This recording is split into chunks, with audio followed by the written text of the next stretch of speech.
वापिस दे दीजिए, इसका समर्थन, गद्दारी का समर्थन वापिस दे दीजिए।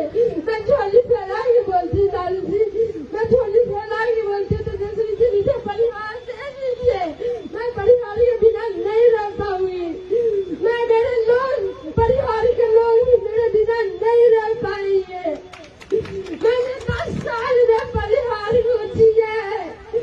जब बाढ़ आया था मैं अपने पंचायत की मुखिया थी, लेकिन पंचायत में लोगों की मदद करने के लिए कोई नहीं आया। न जीता हुआ विधायक को देखा मैंने, न जो हार के गए थे रामचंद्रपुर में थी उनको भी नहीं देखा मैंने।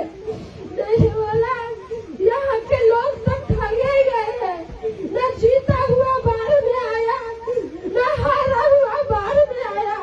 यहाँ की जनता तो जिता के भी हार गई, यहाँ की जनता तो जिता के भी हार गई।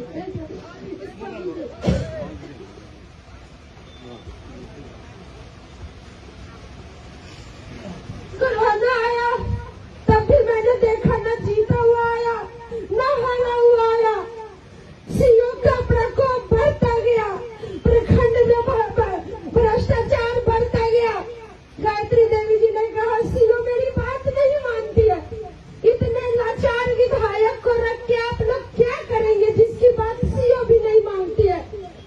इसको हटाना जरूरी है। 15 साल के इस लाचार विधायक को हटाना जरूरी है। और मुझे पता है कि लालटेन से जिसको मिला है सिंबल वो हार जाएगी, वो हार जाएगी और जनता फिर से उसी नर्क में रहेगी जो 15 साल से झेल रही है। उसके जीतने का तो सवाल ही नहीं उठता, उसकी बात ही हम क्यों कर रहे हैं।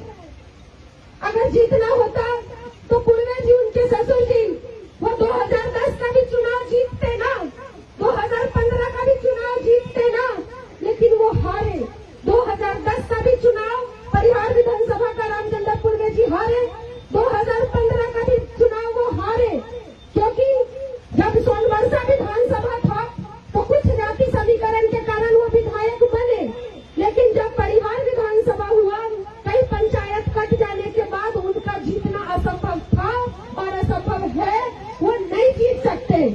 अगर वहां से कोई जीत सकता है बीजेपी के अलावा तो वही जीत सकता है जो जातीय समीकरण की सीमा को तोड़ दिया हो और सबके दिलों में बसने का काम किया हो, बिना जाति पाति धर्म भेदभाव को देखे बिना एक होकर के परिहार के लिए खड़ी रही हो। ऋतु